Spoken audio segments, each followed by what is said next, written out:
The Department of Justice has announced a series of charges against alleged Chinese spies operating in the U.S. The charges include attempts to obstruct a criminal investigation into a China-based telecommunications company. A separate case accuses Chinese intelligence officers of trying to steal U.S. technology.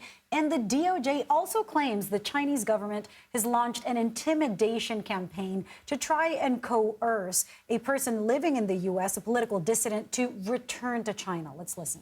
The government of China sought to interfere with the rights and freedoms of individuals in the United States and to undermine our judicial system that protects those rights.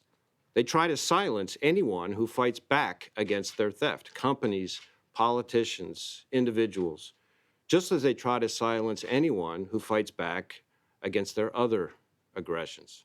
Let's bring in CBS News senior investigative correspondent Catherine Herridge.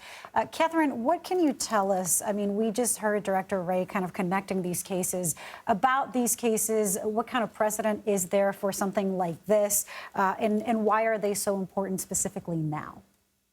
Well, Lilia and Tonya, it really underscores our reporting here at CBS News that the primary threat to U.S. national security really sits with the Chinese Communist Party in China. FBI Director Wray has said in a number of public forums that they open a counterintelligence investigation every 12 hours that involve the CCP, the Chinese Communist Party. And what he's laid out today is evidence of that, a widespread and coordinated effort to use their intelligence apparatus to steal American secrets. And to just give you some context, one of the reasons that they want our secrets is that because they are an autocracy, people are rewarded for kind of groupthink, if you will, for not standing out.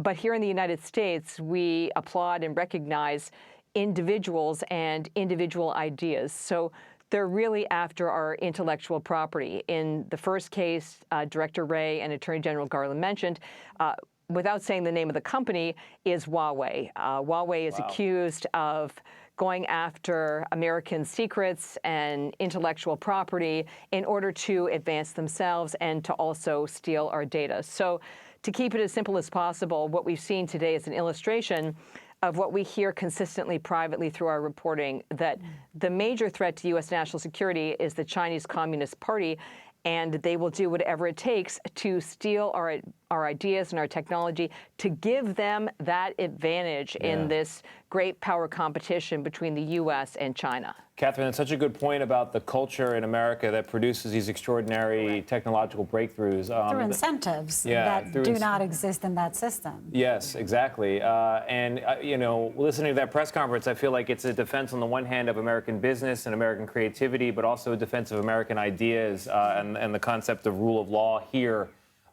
We've also, I've got a note here saying you've learned about concerns that China may attempt, speaking of the American idea, to influence the upcoming midterm elections. What can you tell us about that? We were able to obtain here at CBS News what is called a Homeland Security Intelligence Note. It's like an assessment of the current intelligence picture, and it was leading up to the midterm elections.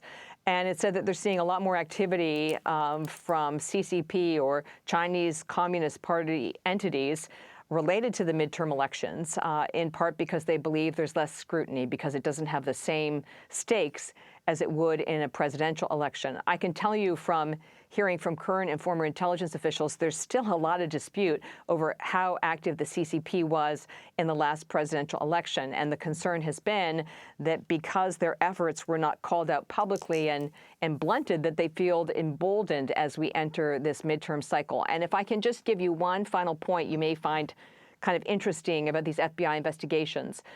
Remember when Attorney General Garland was talking about providing documents that were fake documents, right? The double agent, right? This is such an intriguing part of these investigations that the U.S. government and intelligence officials will deliberately provide information that is bad information in a counterintelligence investigation to the adversarial party, in this case, China, so that they spend a lot of time and money and human capital to pursue technology that we know will not work. So it's a kind of a double cross. Yeah, it's really fascinating. It's amazing. Catherine, incredible strategy, your yeah. reporting on this is tremendous. We're glad to have you on today to help us understand what struck me as quite a significant press conference. It was. Thank you. Thank you.